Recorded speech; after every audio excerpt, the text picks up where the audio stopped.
Love जिहाद को लेकर देश भर में बढ़ते आक्रोश के बीच मध्य प्रदेश के विधायक रामेश्वर शर्मा ने तीखा बयान दिया है। उन्होंने साफ शब्दों में कहा कि अब कोई अपराधी नहीं बचेगा। जो बेटियों के साथ धोखा और दरिंदगी करेगा उसे कुचला जाएगा, मारा जाएगा। देखिए एक खास रिपोर्ट। विधायक रामेश्वर शर्मा ने कांग्रेस विधायक आरिफ मसूद को निशाने पर लेते हुए कहा, आरिफ मसूद जी, आप हिंदू समाज को प्रेरणा न दे, यही बेहतर होगा। लेकिन जिन लोगों ने लव जिहाद जैसे अपराध किए हैं उन्हें अब कोई नहीं बचा सकता। उन्होंने आगे कहा कि अगर अपराधियों ने यह मान लिया है कि उनके धर्म में इस तरह के कृत्य पर उन्हें शबाब मिलता है तो अब चिंता मत करो, उनको जन्नत भी पहुंचाया जाएगा। यह अब राजनीतिक मुद्दा नहीं रहा, यह सामाजिक और धार्मिक अपराध बन चुका है। पूरा हिंदू समाज अब सड़कों पर उतर आया है। नहीं, ठीक है आरिफ मसूद जी, आप हिंदू समाज को प्रेरित और प्रेरणा ना दें, वही बेहतर है। लेकिन अपराधियों को ये समझ लेना चाहिए कि अब कोई भी किसी को बचा नहीं सकता। अब अपराधी कुचले जाएंगे, मारे जाएंगे। अभी उन्होंने स्वीकार किया है ना कि हमारे धर्म में ये कृत्य करने पर सवाब मिलता है, तो बेटा अब जन्नत भी नसीब होगी, चिंता मत करना, तुझे वहां भी भेजा जाएगा। और इसलिए अब ऐसे अपराधियों को बख्शेगी नहीं। ये राजनीतिक मुद्दा नहीं है, ये राजनीतिक दलों की सीमाओं को लांघकर ये दिलों का मुद्दा आ गया है।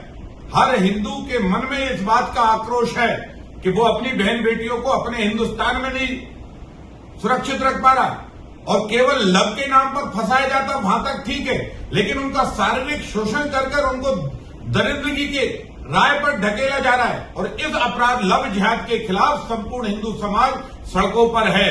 अब आरिफ मसूद साहब या अन्य किसी श्रीमान की हमें प्रेरणा की जरूरत नहीं है।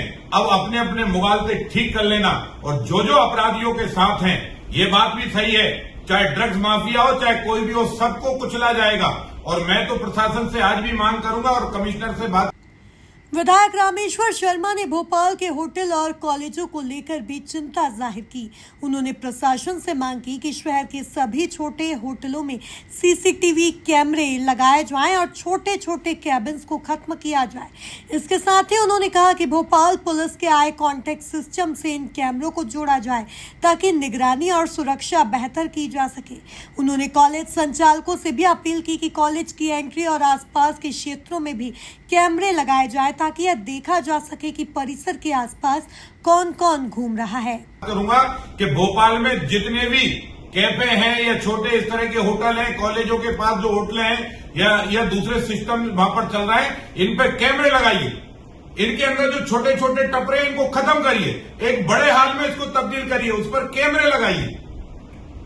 क्योंकि वहां कोई आप अपराधी घटना नहीं घटने दे रहे ना, तो कैमरे लगाइए। और कैमरे को आई भोपाल से कांटेक्ट करिए, जो भोपाल पुलिस का कैमरा है उससे उनकी कनेक्टिविटी रहना चाहिए। और बल्कि हर कॉलेज परिसर को भी हम आग्रह पूर्वक, और मैं आज चिट्ठी लिख रहा हूं सारे कॉलेज के प्राचार्यों को और संस्थानों के मालिकों को कि कॉलेज के एंट्री गेट से आप कैमरे लगाना शुरू करिए। कॉलेज परिसर के आसपास कौन कौन घूम रहा है इसकी भी जानकारी, स्कूल परिसर के आसपास कौन कौन घूम रहा है इसकी जानकारी भी भोपाल पुलिस को होना चाहिए। और भोपाल पुलिस का जो आई साइट है कैमरे की, उस पर उसका फोकस में कनेक्ट किया जाना चाहिए। अपराधियों को बख्शा नहीं जाएगा, कुचला जाएगा। और हिंदू समाज सड़कों पर है, और इस बात की जानकारी अब सबको समझ लेना चाहिए। हर व्यक्ति की जवाबदारी जानकारी है, जिसके पास आज बहन बेटी है उसे, और जिसके यहाँ कल बहन बेटियां पैदा होने वाली है उसके। हर के मन में आक्रोश है कि मैं अपनी बहन बेटियों को अगर नहीं बचा पाया तो जिंदा रहना भी मेरा व्यर्थ है। और इसलिए अपराधियों को सार्वजनिक सजा भी हो, और सार्वजनिक सजा समाज देगा भी, बख्शा नहीं जाएगा, ध्यान रखना। और इसलिए कट्टरपंथी भावनाएं अब बंद कर दो। कुल मिलाकर देखा जाए तो लव जिहाद को लेकर देश भर में बढ़ते आक्रोश के बीच मध्य प्रदेश के पूर्व विधायक और भाजपा नेता रामेश्वर शर्मा ने तीखा बयान दिया है। उन्होंने साफ शब्दों में कहा कि अब कोई अपराधी नहीं बचेगा। जो बेटियों के साथ धोखा और दरिंदगी करेगा उसे कुचला जाएगा, मारा जाएगा। Bureau report, MP news, Bhopal.